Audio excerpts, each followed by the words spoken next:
pessoal. Doutora Daniela entrando agora.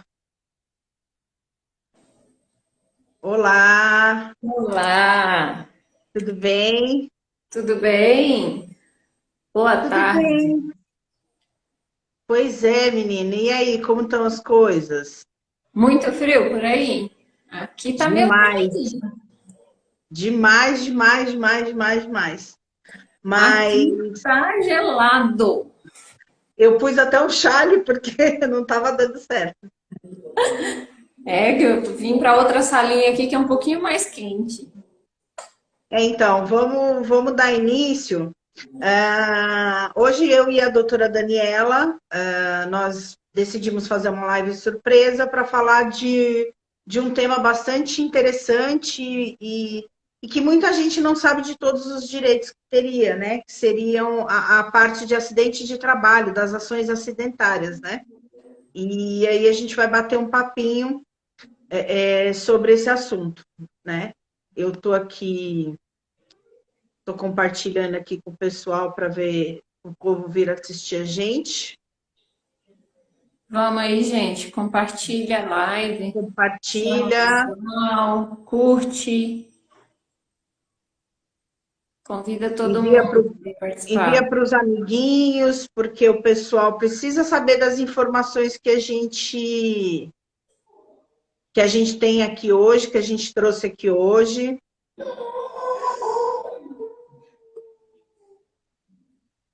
Bora lá. Então, Dani, se apresenta. Vamos começar os trabalhos, né? Bom, vamos lá então. Como a Marta disse, eu sou Daniela Silva, sou advogada há aproximadamente 17 anos, entre estágio e efetivamente advogada.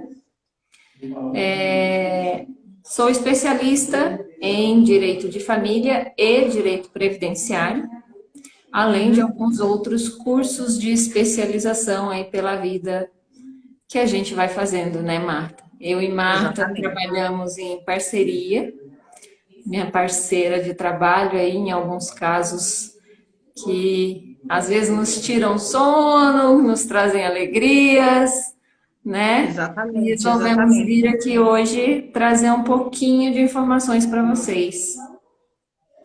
Eu vou ver aqui. Eu vou colocar aqui o tema.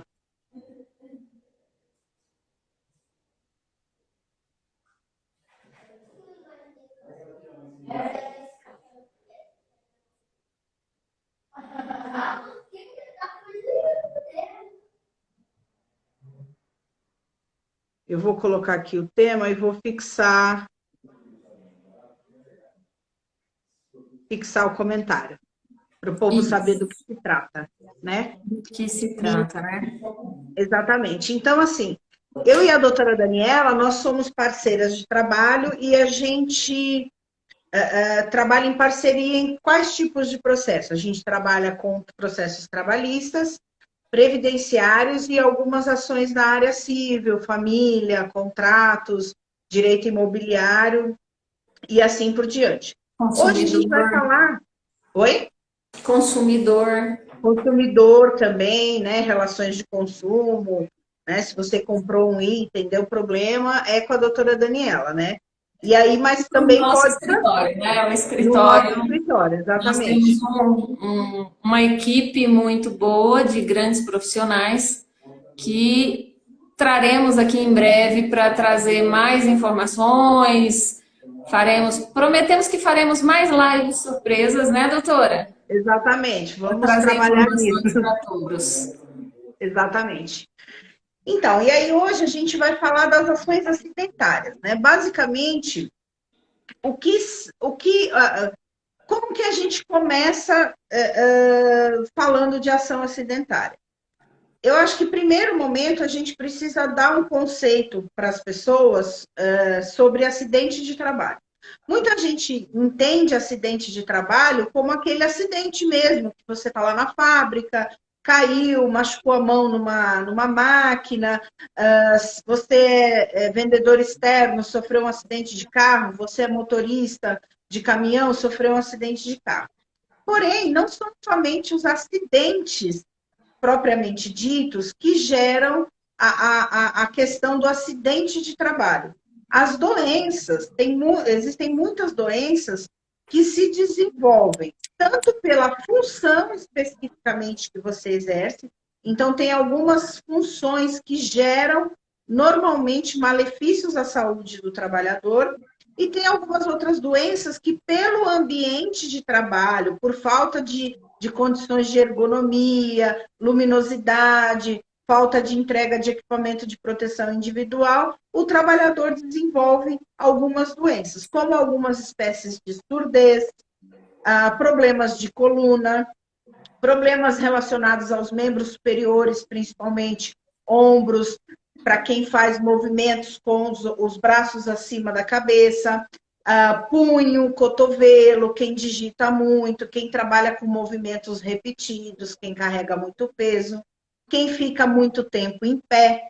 Tem pessoas que têm contato com produtos químicos e aí desenvolvem alergias, dermatites de contato. Então, todas essas doenças, se caracterizadas no ambiente de trabalho, você está aí bem de frente a uma questão de uma doença profissional ou uma doença do trabalho. Por que eu normalmente diferencio as duas? Porque uma, ela diz respeito à própria atividade que a pessoa exerce, aquela função gera um problema de saúde nela, e a outra é pela circunstância que decorre o ambiente de trabalho. E hoje, uma grande questão já vem à tona e tem sido reconhecida, tanto na esfera trabalhista como na previdenciária, que são as doenças relacionadas à parte psiquiátrica e psicológica, principalmente a depressão. Hoje a gente já tem uma classificação de uma doença que chama burnout. Essa doença, ela é diretamente ligada à condição de trabalho. É uma estafa generalizada em que a pessoa, decorrente do seu ambiente de trabalho, fica submetido e fica num estado onde podem desencadear outras questões de saúde na pessoa, como problemas intestinais, problemas gástricos, urticárias por estresse, enxaquecas e uma série de outras doenças que normalmente não se fala, porque você normalmente pensa na questão do acidente propriamente dito, o funcionário que caiu e etc, etc. Então, partindo desse...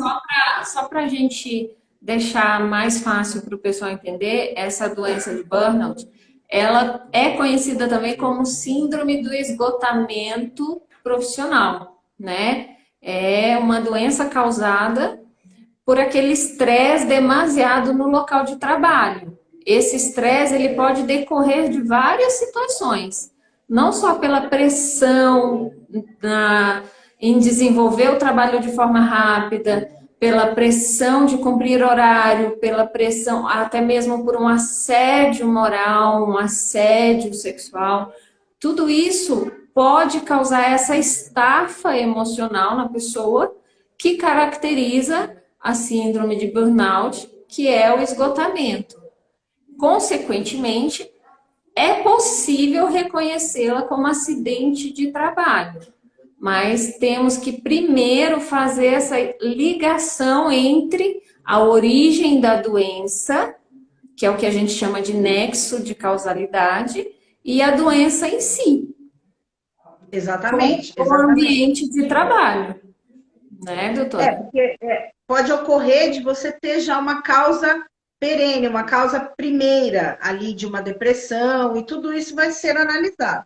Mas o importante é dizer, que eu acho também, Dani, é que assim, sempre quando um funcionário fica doente no trabalho, pelo trabalho, ou ele sofre um acidente, a primeira coisa que ele pensa é na ação previdenciária, é na parte do INSS, no auxílio-doença, no afastamento. Só que ele não tem só esse direito, né? Então, ele tem as ações relacionadas à previdência, ele tem os requerimentos previdenciários, né? E aí você pode esclarecer quais são as possibilidades desse empregado ter de benefício do INSS na parte previdenciária. Então, é importante a gente deixar claro que muitas vezes não é exceção, na verdade é regra praticamente, que essas pessoas que sofrem esse tipo de acidente de trabalho, elas não solicitam a abertura da CAT, que é a comunicação de acidente de trabalho. Por quê? Eles entendem que essa doença não é decorrente do trabalho.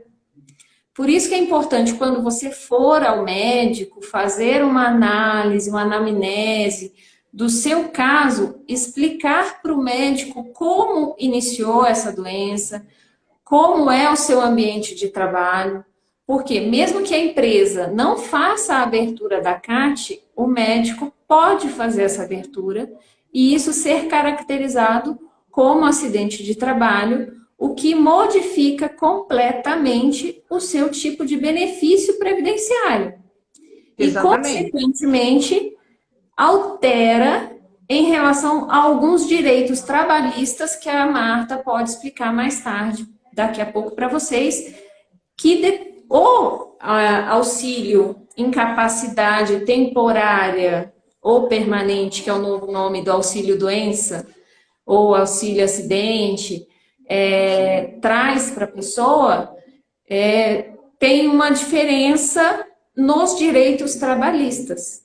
Quando é acidente comum, a pessoa deixa de ter alguns direitos trabalhistas e a empresa deixa de ter algumas obrigações com aquele empregado. Se ele tem o acidente reconhecido, mesmo sendo uma doença, ele permanece com os seus direitos trabalhistas garantidos e a empresa com a sua obrigação tributária e acessória com os recolhimentos do empregado, que a Marta vai esclarecer para vocês. Mas o importante é que ele tem direito ao auxílio acidente, tá? Ele pode ficar afastado pelo tempo necessário para a sua recuperação, sendo avaliado em determinado período e possibilitada a sua reabilitação, ele vai ser recolocado dentro de uma função que permita que ele retome a sua atividade, se não for possível voltar para a atividade anterior, imediatamente.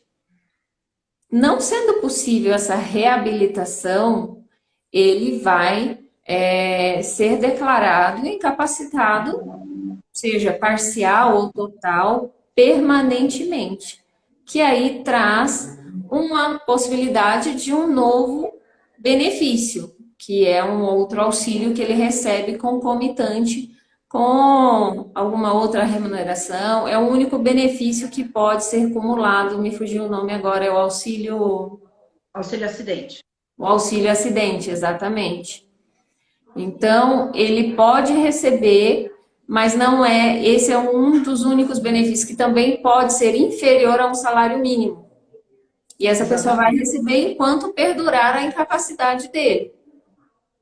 Na verdade, o auxílio acidente, ele é aquele benefício, a pessoa, ela usufruiu do auxílio doença, ela ficou afastada pelo INSS durante um período, e aí a gente fala que consolidaram as lesões. Ele tem alta na Previdência. Se neste momento da alta ele está bem para o trabalho, ele pode retornar ao trabalho, mas ele tem uma redução de... Isso acontece muito, vou dar um exemplo para vocês entenderem com bastante clareza. Acidentes em metalúrgicas, por exemplo, que a pessoa perde um dedo. Isso acontece muito. Eu acho que todo mundo conhece alguém que já perdeu um dedo num acidente de trabalho. Essa perda que ele tem, isso gera uma redução de capacidade laborativa nessa pessoa. Então, ele tem que ser indenizado por essa perda. Então, ele vai receber, constatando que houve essa redução na capacidade de trabalho dele, ele vai receber esse auxílio acidente da Previdência, que normalmente é 50% do valor da renda, do benefício que ele teria direito no caso do auxílio-doença. Então, ele vai receber para o resto da vida e muita gente não sabe desse benefício. Muita gente não tem conhecimento, porque ele pode voltar a trabalhar, ele pode receber o salário dele, mas ele ainda, por conta dessa redução, às vezes ele ficou com problema na perna, às vezes ficou com um pouco de... ficou com um nível de surdez, que não impede ele de trabalhar, mas teve uma redução na audição, na visão. Na visão. Na visão. Então, assim, problemas de ombro, isso acontece muito com a síndrome do manguito rotador. Então, a pessoa pode trabalhar, mas ela tem uma redução de capacidade, então,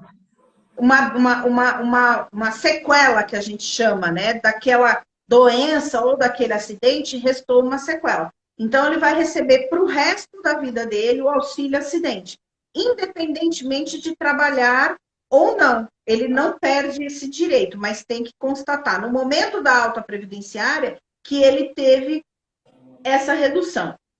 Outra hipótese também, Dani, é a parte de seguros, né? A gente sabe que, por conta da Constituição Federal, todo trabalhador tem direito a ter um seguro contra acidentes pessoais. E toda empresa tem obrigação, toda empresa, independente do tamanho dela, ela tem obrigação de fornecer um seguro contra acidentes pessoais. E aí, no caso desse trabalhador... Aproveitando o gancho, só para te interromper, uma dúvida que surge muito, né? Você que é especialista na área do trabalho, uma dúvida que surge muito é: a Constituição prevê o direito ao seguro acidentes pessoais, mas a convenção coletiva da minha categoria não prevê. O que eu devo seguir? As empresas normalmente se recusam a fornecer esse seguro embasadas nessa questão de que não tem previsão na convenção coletiva. Mas na ausência da previsão, o que vale é o que está na Constituição Federal. E nada supera a Constituição Federal. Normas inferiores à Constituição Federal, elas podem competir ali dependendo da especialidade dela, mas para que as pessoas entendam, quanto mais específica é aquela norma, aquela legislação, ela vai valer mais para aquela categoria de trabalho. Então, as convenções coletivas de trabalho, elas normalmente valem mais, porque elas não podem, elas disciplinam direitos específicos, mas elas não podem disciplinar direitos inferiores à legislação, que seria a CLT, ou a Constituição Federal. Ela pode modular, dependendo do acordo coletivo, essa situação, ela pode até fazer, mas em caráteres extremos. Por exemplo, na situação de pandemia, ela pode prever um adicional menor, alguma coisa assim, mas tem que ter uma excepcionalidade. No normal, ela não pode prever direitos menores do que consta na Consolidação das Leis do Trabalho, que é a CLT, e na Constituição Federal. Então, não havendo previsão na convenção coletiva sobre os seguros de acidentes pessoais, tem que seguir o que está na convenção, porque é um direito fundamental do trabalhador essa questão do seguro. E aí vamos trabalhar com a situação de que a empresa tem o seguro. Quando acontece essa redução da capacidade laborativa, a gente pode fazer o acionamento do seguro. E aí, como que faz normalmente isso, Dani? Você pode falar mais, porque isso já vai ser feito na esfera civil, né? Acionar esse seguro já vai ser feito na esfera civil, né? Normalmente você notifica a empresa para que ela apresente a apólice e faça a apresentação da documentação necessária, né? O afastamento do empregado, os laudos médicos, a CAT, né? E o requerimento de pagamento desse seguro. Não sendo realizado pela empresa voluntariamente, como deve ser feito isso? O segurado, a pessoa beneficiária, no caso, o trabalhador que foi acidentado, ele tem que entrar na justiça. Vamos falar mais fácil para eles. Tem que ajuizar uma ação de cobrança da seguradora, solicitando o pagamento do seguro. E detalhe, salvo engano, a cobrança para seguros, a prescrição para entrar com uma ação é de 1 ano, contado do Exatamente. evento. Então, a pessoa precisa ficar muito atenta a esse prazo. Me acidentei hoje é 28, 29 de julho de 2021. Eu tenho até 28 de julho de 2022 para solicitar o pagamento desse seguro.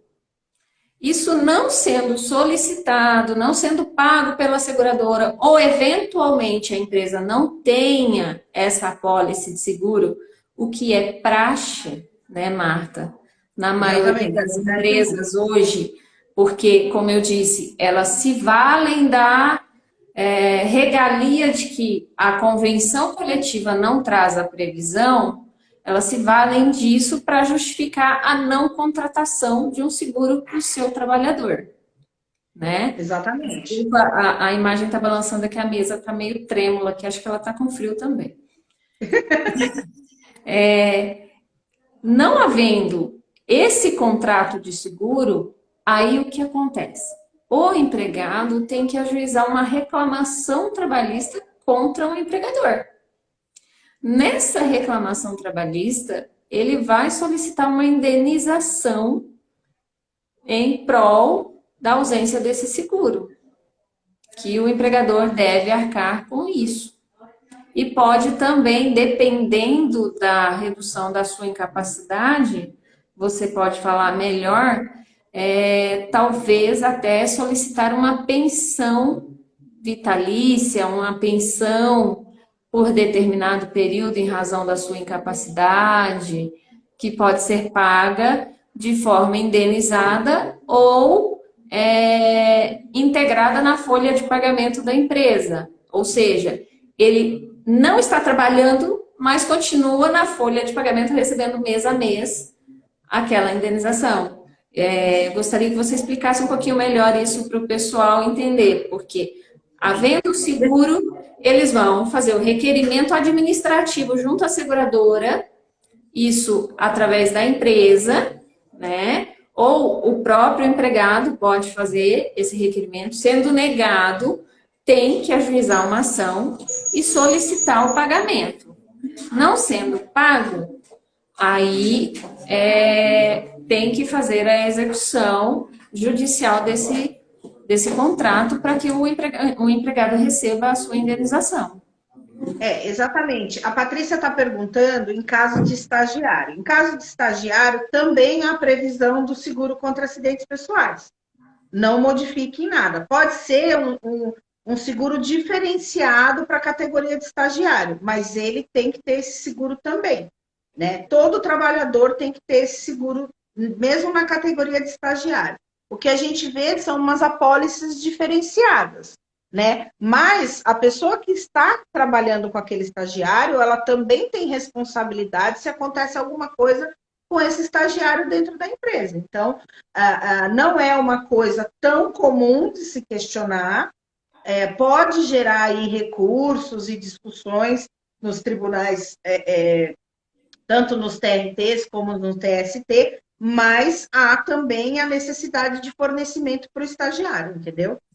Uma consequência muito importante da gente trazer aqui para o pessoal é que, na ausência de uma apólice de seguro do empregador, além de responder pela indenização por esse seguro que ele não contratou, ele pode responder também pela pensão vitalícia e por dano moral, dano estético, dano patrimonial, em relação, seja ao empregado ou até mesmo, em caso de óbito, os seus herdeiros. Exatamente. Os herdeiros desse empregado podem acionar esse empregador. Isso eu vi acontecer com uma empresa cliente minha de construção civil, onde não tinha um contrato de seguro, o pedreiro caiu de um andaime e veio a óbito. Então, quem é o titular do direito?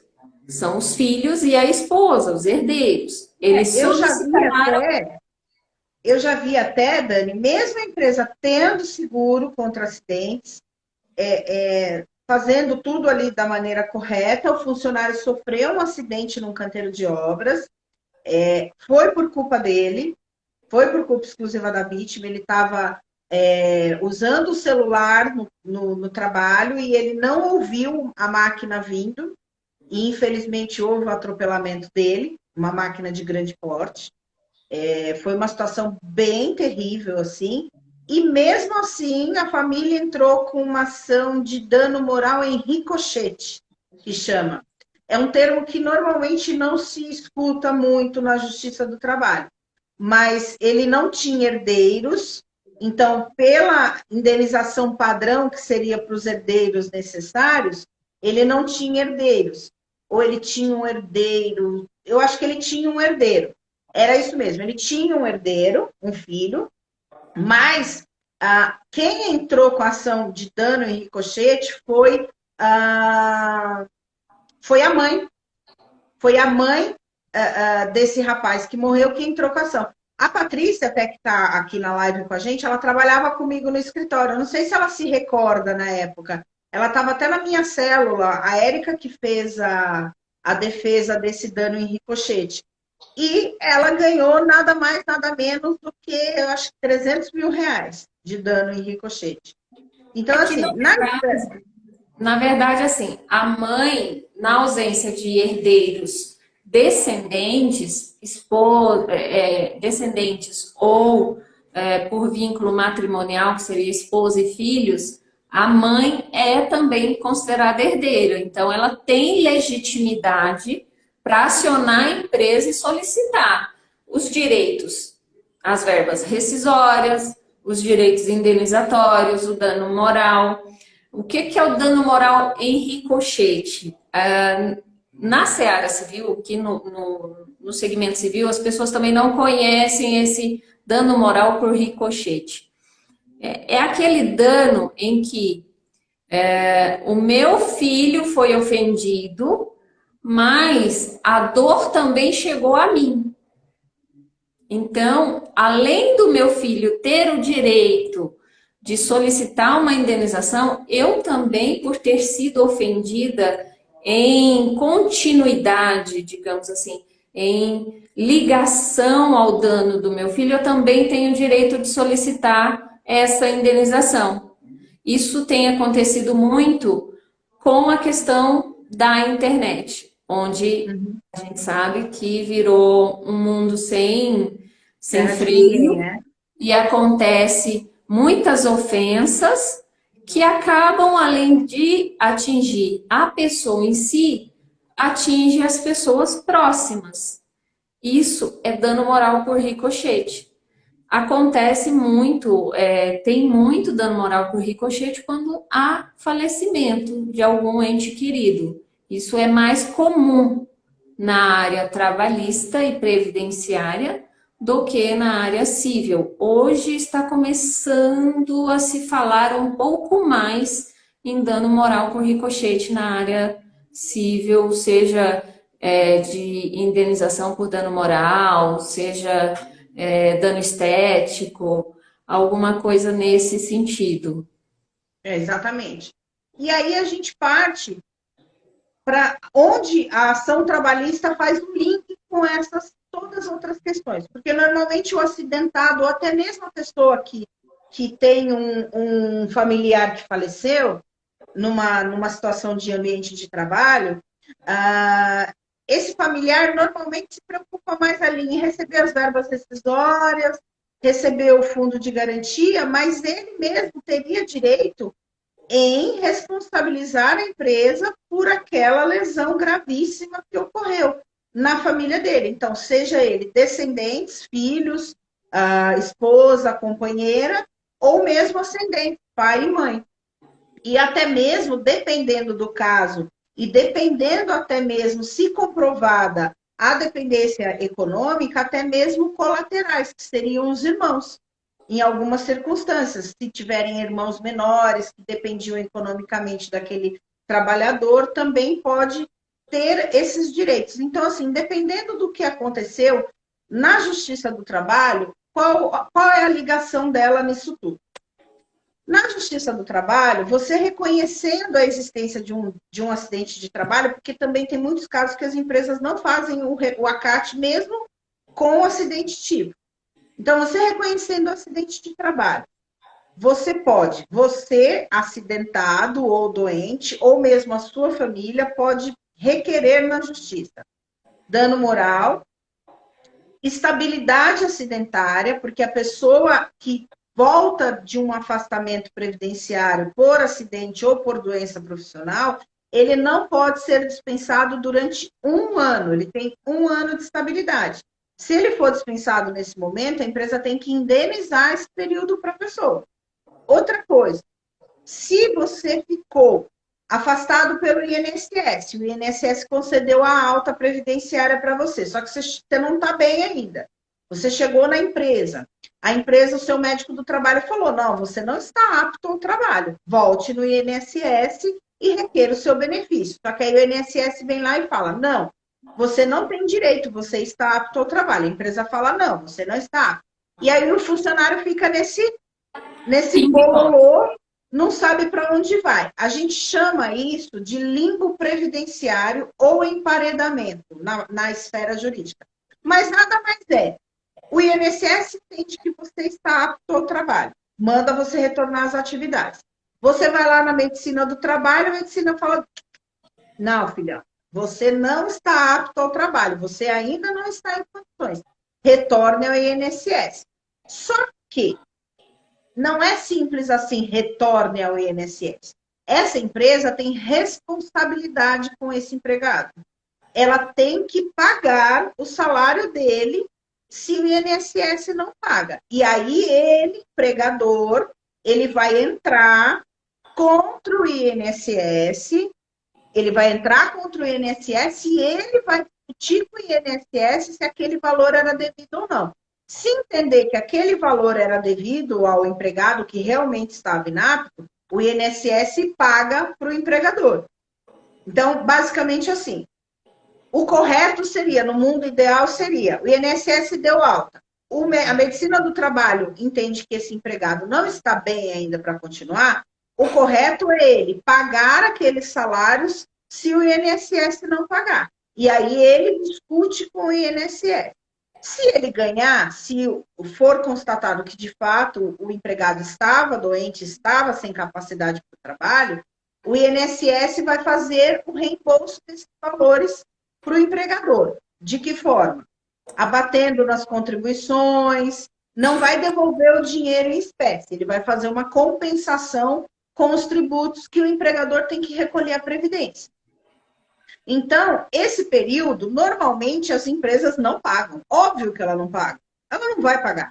Infelizmente, a gente tem uma máxima no Brasil que é não cumpra a lei. Se você for acionado, tente fazer um acordo. Se você for acionado judicialmente, tente fazer um acordo. Isso não é o correto. Então, outra questão que você pode pedir numa ação trabalhista envolvendo acidente de trabalho ou doença profissional. O limbo previdenciário, que são os salários deste período que a pessoa ficou inapta sem receber do INSS. Isso pode ser pedido. Pode ser pedido a pensão mensal vitalícia. E qual é a importância da pensão mensal vitalícia? Quando é feita uma perícia na esfera trabalhista, você é caracterizado ali, se você tiver, óbvio, uma redução de capacidade laborativa, que pode ser de 10%, 20%, 50%, ou até mesmo total. A empresa, independentemente se você recebeu o benefício previdenciário, independentemente se você foi aposentado por invalidez na Previdência, independentemente se você recebe auxílio acidente da Previdência, a empresa vai ter que te pagar o grau de redução, por exemplo, vamos supor que seja 50% de redução de capacidade laborativa. Ele vai ter que te pagar para o resto da sua vida 50% do seu salário, devidamente reajustados, incluindo férias, 13º salário, para o resto da vida, porque ele tem que te indenizar por aquele acidente que você sofreu, por aquela doença que você adquiriu. Deixa eu ver aqui, encaminhando para...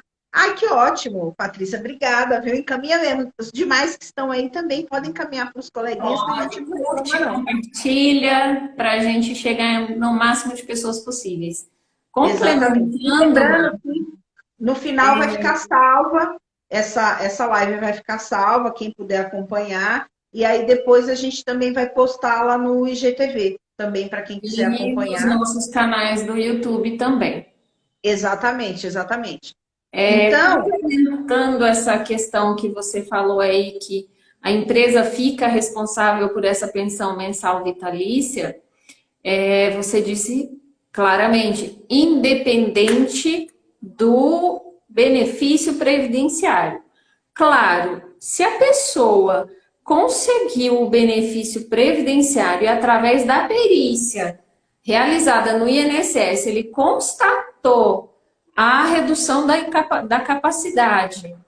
Ele pode, através deste documento, utilizar como prova na reclamação trabalhista para exatamente, exatamente. auxiliá-lo a conseguir essa pensão mensal vitalícia. E Detalhe, vice-versa.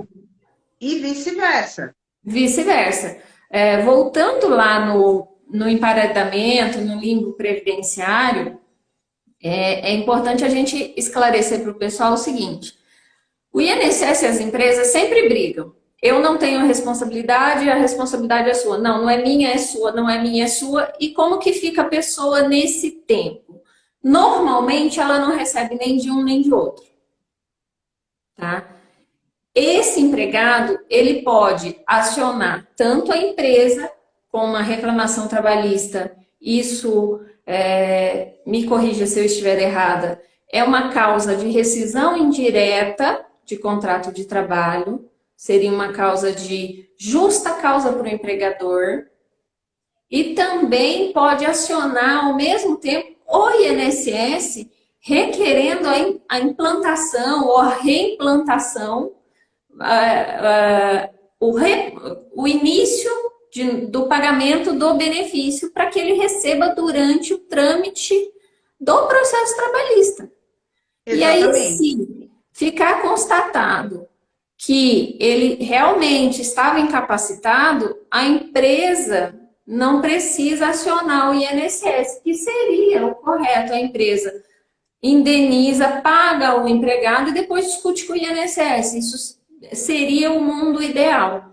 Mas Exatamente. normalmente não é o que acontece. Então, se você está incapacitado e está nesse ping-pong, empresa diz não, INSS diz sim, empresa diz não, diz sim, não perca tempo. Procure ajuizar uma ação para a reimplantação do seu benefício ou para a implantação do seu benefício, porque muitas vezes é negado de primeira, não é nem analisado de forma correta. A gente tem percebido muito isso nas perícias, pedindo contra o INSS o benefício previdenciário e, ao mesmo tempo, uma reclamação trabalhista contra a empresa. Porque, em contrapartida, não é só o seu salário mensal que você está deixando de receber. Você deixa de receber todos os seus outros direitos, que é o recolhimento de FGTS, plano de saúde se tiver, vale transporte, cesta básica,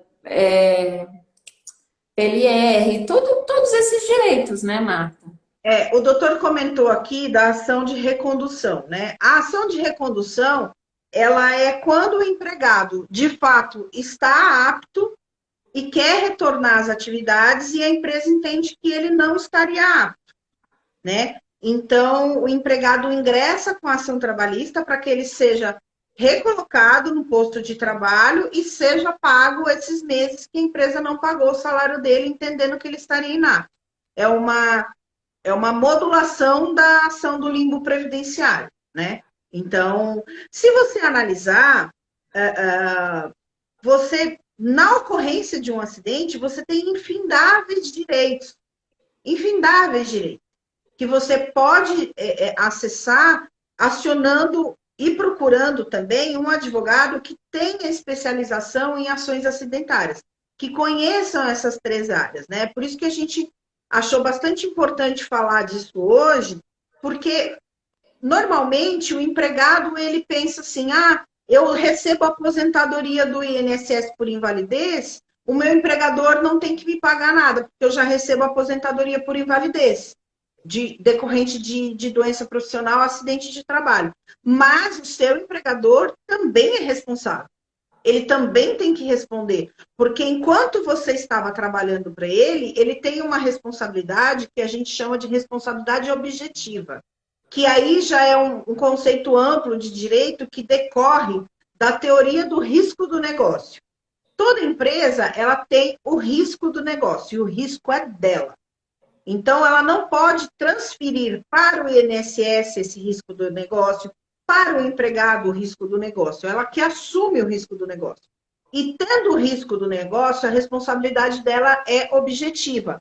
E ela tem que responder por todo empregado que ela tenha naquela empresa, por todas aquelas vidas, pela saúde. Então, ela tem que cuidar de toda a parte de saúde e segurança do trabalho, que aí envolve proteção coletiva contra riscos no ambiente de trabalho, proteção individual, os chamados EPIs, para quem não conhece, que é, por exemplo, que todo mundo já deve ter visto, protetor auricular, óculos de proteção, capacete, máscara, entendeu? Luvas, dependendo do produto químico, creme protetivo, por exemplo, vou dar um exemplo aqui, mecânico, que mexe com graxa, que mexe com maquinário e metalúrgica, que tem óleo mineral nas peças, que utilizam esse óleo para lubrificar as peças.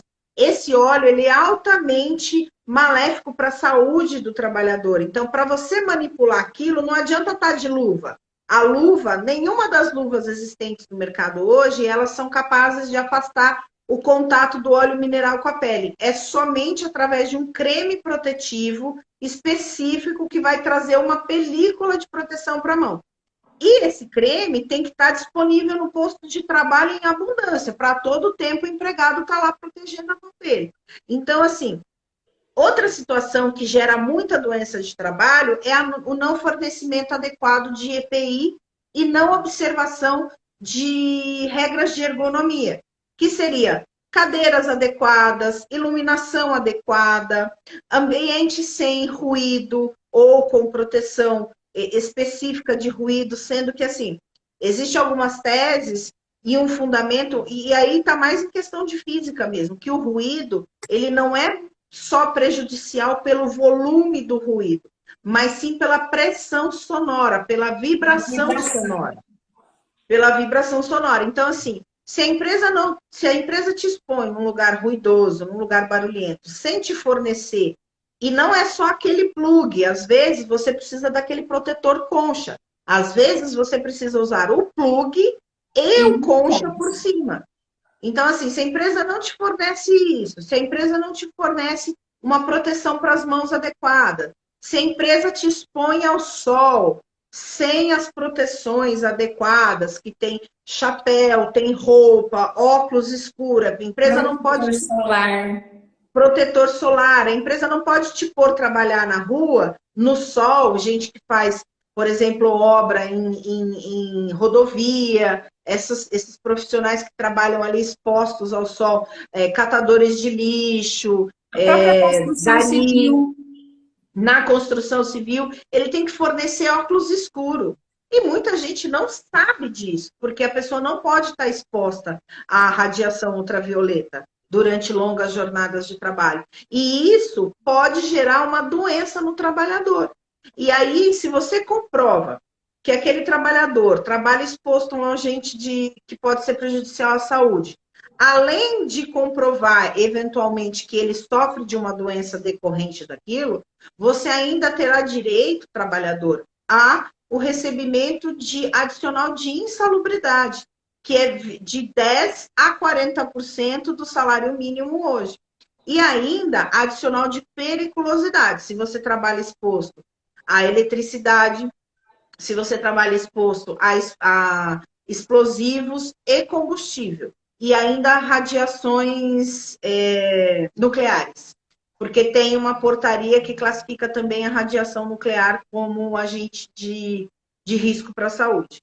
Salvo Então, engano, a profissão de motoboy também parece que teve um precedente agora, reconhecendo como para ter direito a adicional de periculosidade também. o motoboy tem uma discussão ainda, né? Tinha uma liminar que concedia o direito à periculosidade, essa liminar caiu por um tempo e agora está tendo essa discussão de novo, né? Teve Estão uma decisão discutindo novamente. recente, salvo engano, do Tribunal do Sul, concedendo ao Exatamente. motoboy o adicional de periculosidade, justamente por causa da atividade no trânsito, E os estar exposto. vigilantes, né? Além do que, assim, também dá, o que as pessoas precisam entender, né, Marta, que assim, a exposição ao agente que vai te causar uma atividade de risco não significa que você tem que estar trabalhando especificamente numa indústria, numa construção civil.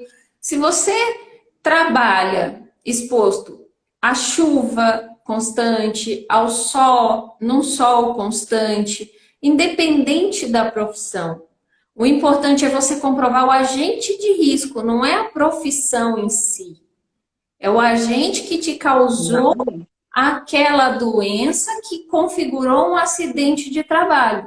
Por exemplo, a gente falou do ruído, que o EPI do protetor auricular muitas vezes já é classificado que ele não é suficiente para inibir as consequências do ruído no organismo humano. Até porque a vibração é absorvida pela pele. Temos que o ruído pode causar hipertensão. Exatamente. Ninguém sabe disso. Então, portanto, você precisa analisar se a sua hipertensão foi desenvolvida durante a sua relação de trabalho e o que causou, lógico, que é complexo fazer essa prova, fazer esse liame, essa ligação, mas não é impossível. Desde que Exatamente. você faça um estudo, analise toda a condição de trabalho, a sua exposição, o seu histórico de saúde com o médico. É importante passar sempre. Não adianta só fazer lá o atestado admissional, o exame médico admissional e o demissional. A empresa é obrigada a fazer exames periódicos para manter, Exatamente. como a Marta Exatamente. disse, a sua saúde. Através desse exame, eu vejo assim, muitas pessoas, muitos funcionários chegam para os médicos e às vezes têm lá uma doença ocupacional e não relatam para o médico que surgiu aquela doença. Por quê? Medo de perder o emprego. E isso Exatamente. causa um agravamento na saúde desse trabalhador que pode levar ele à incapacidade total. Exatamente. Já vi também, nós temos um caso, né, Marta, que estamos discutindo, de um motorista de ônibus que sofreu um, um acidente de trabalho, é considerado um acidente de trabalho. Ele não teve abertura de CAT, ele foi encaminhado diretamente para o auxílio acidentário comum, tá? E ficou em auxílio por longos anos e hoje a gente está discutindo a aposentadoria por invalidez porque em decorrência desse acidente ele perdeu a visão, ele desenvolveu epilepsia, uma série de doenças que foram causadas em decorrência desse acidente. Então hoje ele está totalmente incapacitado para o trabalho. Mas o que chama a atenção é que não foi aberta a CAT, não foi declarado como acidente de trabalho. Qual a consequência disso nos direitos trabalhistas dele, se ele tivesse sido reconhecido como acidente de trabalho? Porque ele deixou de receber muitos direitos, correto? O principal deles nesse meio tempo é o fundo de garantia, que é o direito principal. Porque, por exemplo, se é auxílio doença comum, você adoeceu de uma causa alheia ao seu trabalho. Por exemplo, teve um derrame, alguma coisa que não tem a ver com o seu trabalho. O INSS vai te pagar um auxílio que a gente chama espécie 31, B31, É um auxílio doença comum, auxílio doença previdenciário. Neste auxílio, o contrato de trabalho fica suspenso até ele retornar. No auxílio acidente, que seria de doenças relacionadas ao trabalho, nos acidentes propriamente ditos, a empresa tem que manter o recolhimento do fundo de garantia enquanto esse empregado está afastado. Não tem discussão. Ele tem obrigação legal de recolher o fundo de garantia. Então, por exemplo, no caso desse cliente que nós temos em comum, né, que a Daniela falou, ele está há anos e anos e anos afastado. Né? São muitos anos, Sem né, Dani? receber FGTS. São quase 20, 90, 98, mais de 20 anos. Exatamente. E aí ele está todo esse tempo sem receber. Mas o correto seria ele receber por todo esse tempo. Agora ainda tem uma questão de prescrição aí do fundo de garantia, que a gente vai ter que discutir nesse caso. Porém, ele teria que ter tido o recolhimento do fundo de garantia dele se lá atrás a empresa tivesse afastado ele como um acidente. E aí também tem que prestar atenção, porque o INSS às vezes acolhe um primeiro CAT, dá um primeiro benefício como acidentário, espécie B91, e quando você às vezes entra novamente com um novo requerimento, mesmo decorrente daquele acidente, ele vai lá e converte para auxílio doença comum. Entendeu? Então, tudo isso você tem que prestar atenção. O fundo de garantia é uma questão bem importante e existem muitas convenções que prevêem o pagamento, a manutenção de benefícios para aquele a trabalhador afastado por acidente de trabalho. E aqui, quando eu falo acidente de trabalho, eu estou falando de modo amplo, incluindo as doenças também. Então, assim, tem empresa que tem que pagar cesta básica, vale-refeição, assistência médica, principalmente, né? A assistência médica é um dos principais, entendeu? Que tem que ser mantido enquanto o empregado acidentado está afastado das suas atividades. No mais. Se cortado qualquer desses direitos, gera o direito ao dano moral. Exatamente, exatamente. Dano moral, dano. Dependendo das consequências, até mesmo um dano material, porque se essa pessoa tiver que desembolsar com tratamento médico, gera um dano material. Terapias específicas, até mesmo muitas vezes aparelhos, por exemplo, aparelho auditivo, cirurgias, tudo isso é um direito da pessoa, né? Então, e um detalhe importante, você disse que o contrato fica suspenso. O que é isso, gente? O contrato, ele não pode ser rescindido, a empresa não pode mandar embora. Exatamente. Ai, doutora, mas assim, eu estou afastado e a empresa quer fazer a minha rescisão. Não pode. O que acontece normalmente? As pessoas vão lá e assinam um termo de pedido de demissão. Exatamente, não faça isso. Jamais em tempo algum. Porque para você conseguir anular isso depois, dá muito trabalho. Apesar de comprovar que você está incapacitado, tudo isso é muito trabalhoso. Essas 3 áreas, as ações acidentárias no âmbito do trabalho, como a Marta disse, elas interligam várias áreas do direito, não só os direitos trabalhistas, mas os direitos previdenciários, os direitos civis das pessoas. Por quê? Porque você tem que observar todos os direitos em relação ao contrato de trabalho, os direitos que a pessoa tem com o INSS, que é uma segunda pessoa, e os direitos que ela tem como cidadã, que é a preservação da dignidade dela. Se ela sofreu algo que feriu a dignidade, que lhe causou um sofrimento, um abalo psicológico, um abalo patrimonial, isso também reverte indenizações para ela. Por isso a importância de fazer uma análise completa de toda a situação dessa pessoa acidentada.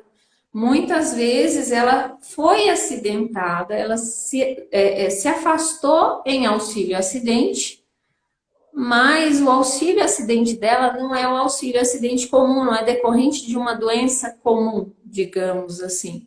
É decorrente de uma doença do trabalho, o que gera para ela inúmeros outros direitos. E isso é Eu acho que muito assim, importante. resumindo, é importante o trabalhador ter em mente que assim, ele estando numa situação de doença profissional ou de acidente de trabalho, ele pode vir a receber um benefício previdenciário, uma indenização na esfera trabalhista, juntamente com uma pensão na esfera trabalhista, e ainda uma indenização do seguro dele.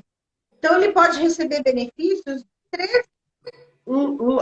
três esferas diferentes, de três fatos, de três entes diferentes, por um mesmo fato gerador. Então, é importante o trabalhador entender que, se ele sofre um acidente de trabalho, ele não tem que procurar só a Previdência ou só o trabalhista. O ideal realmente é que ele procure alguém que tenha a visão ampla dessa situação, de que possa ajudá-lo nessas três áreas, porque uma decisão positiva em uma delas leva para as demais e gera efeitos nas demais.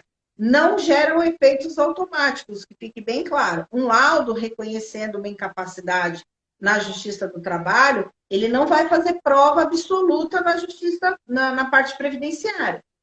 E a gente tem que entender que não é porque você ganhou na Justiça do Trabalho que automaticamente você vai ganhar perante o INSS. Às vezes você, mas já é início de prova material, já é um indício forte. E aí o perito do INSS, o perito da Justiça Federal ou da Justiça Estadual, que vai analisar uma ação, que no caso vai ser Justiça Estadual, esse perito ele vai ter aquele laudo de base de um outro perito também. Então, o trabalho dele vai ter que ser muito mais cauteloso em função disso tudo, entendeu? Até Então, o porque, importante segundo o Conselho Federal de Medicina, um médico não pode contrapor o outro médico se não tiver um embasamento muito forte. Ele não pode simplesmente chegar, pegar o laudo do trabalhista e falar assim: não, ele não está incapaz, ponto, acabou. Não, ele tem que apontar as exatamente. razões, os exames e a conclusão que o levou pela não incapacidade. Porque um médico assistencialista ele não pode ir de encontro à decisão de outro médico sem uma razão muito forte, sem uma razão justificável. E aí não é só a opinião dele, ele tem que embasar a opinião dele, normalmente em estudos científicos, em posicionamentos de outros médicos, com estudos específicos. Não é simplesmente falar assim, olha, eu entendo que aqui é uma doença degenerativa, né? Que as doenças degenerativas ou congênitas, que são aquelas doenças que são próprias do organismo da pessoa, por exemplo, artroses, né? Dá um exemplo de artrose que é bastante comum. É, Mas exatamente. Então, assim, essa não é simplesmente ele virar e falar assim, olha, eu entendo que não. Eu concluo pela não existência da doença com base no estudo tal, na norma tal e assim por diante. Ele tem que fundamentar o embasamento dele. E o advogado que já trabalhou para você, por exemplo, aquele advogado que já fez a sua trabalhista, mas que também tem capacidade, tem especialização para fazer essa parte previdenciária, ele já vai trazer os argumentos dali prontinho. Então, é muito importante você procurar um profissional que tenha essa capacidade de gerir a sua situação de acidente de trabalho, tanto na esfera civil, como na trabalhista, como na parte previdenciária, na parte em face do INSS, certo? Dani, já deu uma hora aqui da nossa conversa, se deixar a gente vai não por consegue horas e horas pensar. a fio. E eu queria agradecer todo mundo que assistiu a live, que encaminhou a live. A live vai ficar salva e depois a gente vai postar ela no IGTV, tanto no meu perfil quanto no perfil da doutora Daniela, também nos nossos canais do YouTube. E gostaria muito de agradecer. Gostaria de agradecer também aos amigos advogados que estiveram presentes na live e dizer que nós duas, nós trabalhamos em parceria e nós fazemos parceria dessas ações da espécie acidentária, dessas ações acidentárias, com outros advogados no país inteiro. Então, se um advogado quiser fazer parceria com a gente, trabalhar em conjunto nessas ações, nós estamos disponíveis. Qualquer dúvida, no meu caso, pode me chamar no DM, né? O meu perfil é @marta.lobo.adv. E aí eu deixo agora para a doutora Daniela deixar as considerações finais dela. Bom, obrigada. Eu queria agradecer primeiro a Marta por essa parceria que a gente tem tido aí há algum tempo. Ela vai muito além do profissional, graças a Deus. Amém, graças a Deus. E tenho aprendido muito com ela nessa questão das ações acidentárias, que são muito importantes, gente. Nós não temos, até nós profissionais, muitas vezes pegamos casos que não nos atentamos para determinadas situações que são o pulo do gato. Então, o recado que eu quero deixar para vocês, colegas que nos assistiram aqui, para você trabalhador, se atente ao seu caso. Qualquer pequeno detalhe, eu costumo falar para o meu cliente, qualquer pequeno detalhe que para você talvez não tenha importância, para o advogado que vai te orientar, ou para você, advogado, que vai analisar o caso do cliente, olhe com outros olhos. Observe, analise, pesquise, verifique com dedicação, porque pode ser ali a chave do seu problema, a chave para garantir o seu direito. Tá? Exatamente.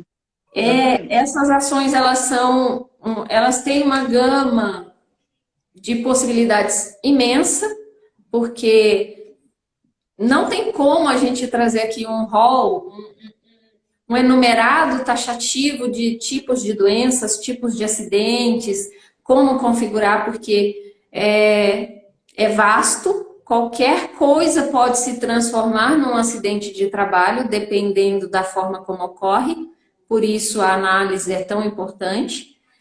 E essa foi a razão da gente decidir fazer essa live surpresa hoje, em plena tarde, no meio da tarde. Até agradecer a Marta, que saiu correndo da audiência dela para vir aqui fazer comigo, topou essa loucura. A gente promete que faremos outras logo, logo, né? Com certeza, trazendo temas. Vocês podem deixar tanto nos comentários como no meu direct, no direct da Marta, sugestões para isso. O meu direct também está aberto para quem quiser alguma dúvida, parceria, alguma coisa. Meu perfil por hora é o @DaniSilva com C de casa no lugar do S, tá, gente? Em breve teremos algumas alterações no perfil, mas eu aviso vocês. E muito obrigada, Marta. Espero ter ajudado as pessoas aí a conhecer um pouquinho melhor os direitos deles. E é o que eu tenho para dizer aqui, é só gratidão por toda a colaboração, toda a parceria e por poder fazer a diferença na vida das pessoas. Exatamente. Acho que isso é a questão mais importante. O advogado ele tem que entender que ele não tem só uma missão relacionada ao trabalho dele para ter uma retribuição financeira pelo trabalho dele. O advogado ele tem uma função social e ele tem que estar sempre ligado e sempre buscando melhorar a atividade dele em razão da função social que ele exerce perante a sociedade.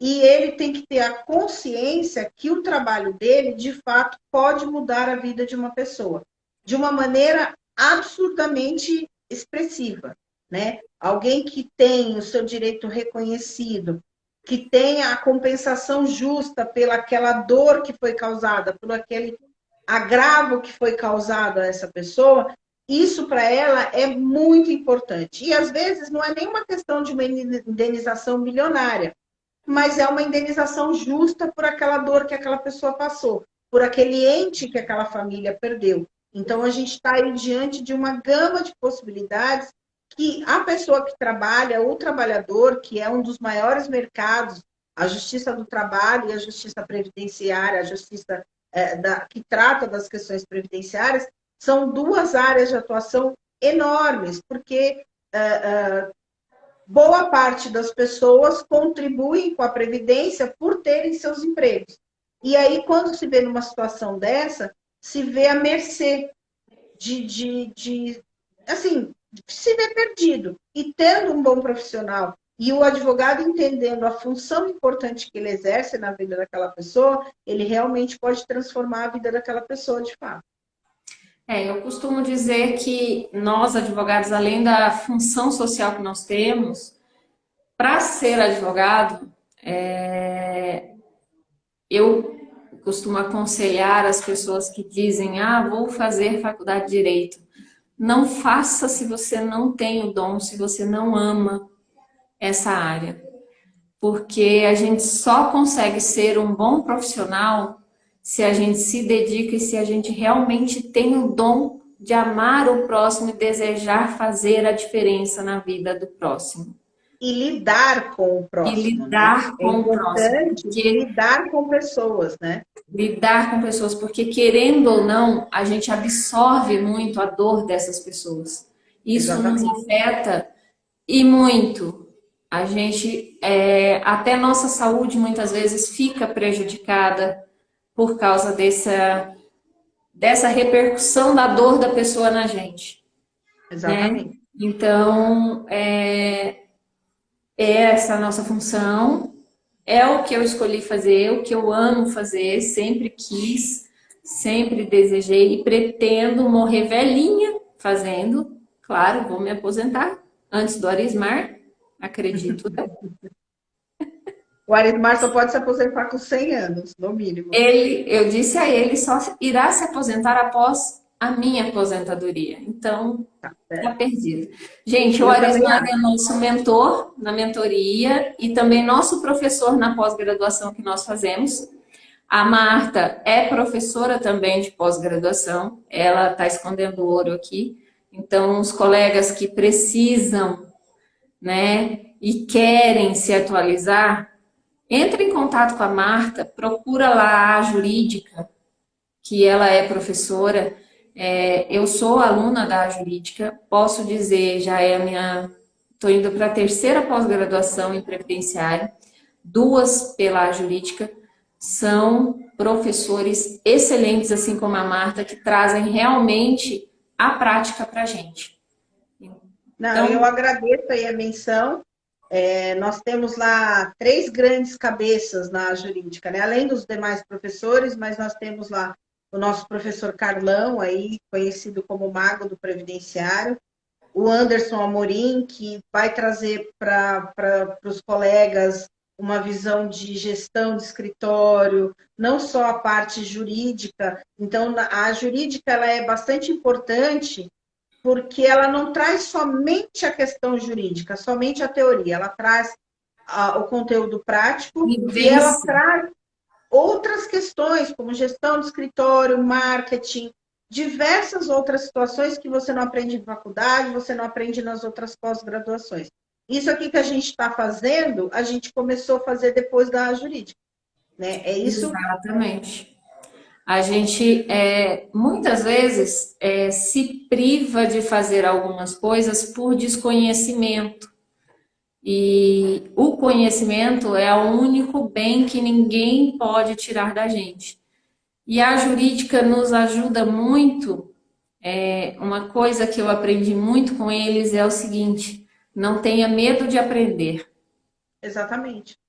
Não tenha medo. Nem de errar, né? Nem de errar. Se for preciso errar, erre, mas aprenda com seu erro. Porque eu sofria muito, confesso, quando alguma ação minha era julgada improcedente, alguma coisa não saía certo. Eu ficava muito chateada porque eu achava que eu era uma péssima profissional. Hoje eu entendo que eu preciso errar para poder melhorar. E isso a gente aprende com eles. né? O Anderson lá na área da gestão de escritório, o Carlos na área do previdenciário e marketing, o Arismar também na área do previdenciário e da prospecção, e uma série de outras orientações que eles dão para a gente. Até como a gente começou a mencionar aqui, ontem tomamos um puxãozinho de orelha do Anderson com relação a uns pequenos deslizes que temos, né? E essa live está saindo hoje em homenagem ao Anderson. Exatamente. Anderson, nós a dedicamos. Esperamos os comentários e as críticas. Exatamente. Né? Para a gente melhorar mais. E, gente, tá acabando o nosso tempo, senão a gente não consegue salvar. Muito obrigada novamente, Marta. E em breve a gente volta com mais temas. E podem deixar aqui sugestões de temas, tanto para mim quanto para Marta. E a gente vem trazer para vocês informações, esclarecer as dúvidas, podem nos chamar, compartilha aí com o coleguinha, curta a nossa live, salva para ouvir depois e lembrar do seu direito. Exatamente. Tá? Exatamente. E estamos à disposição para tirar dúvidas, para esclarecer pontos, para as parcerias. Como falamos, estamos à disposição.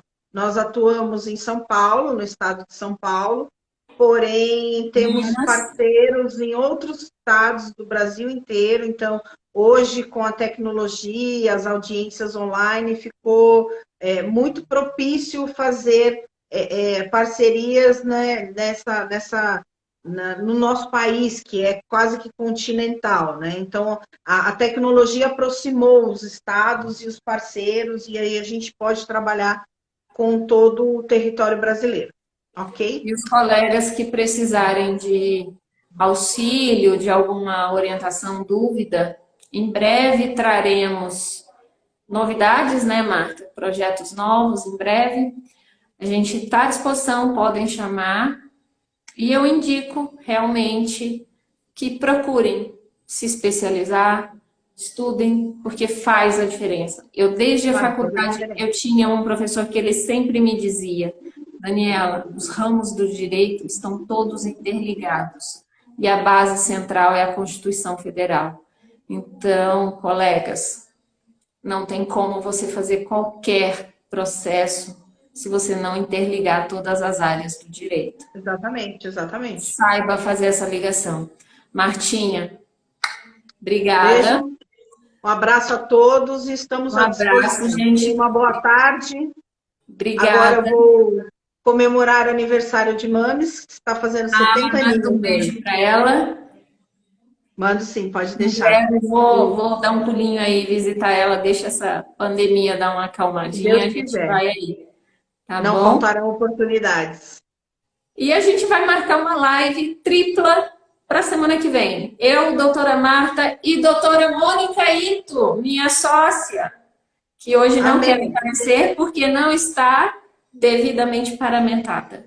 Mas semana que vem teremos uma live surpresa, fiquem de olho. Vamos fazer sim, com certeza.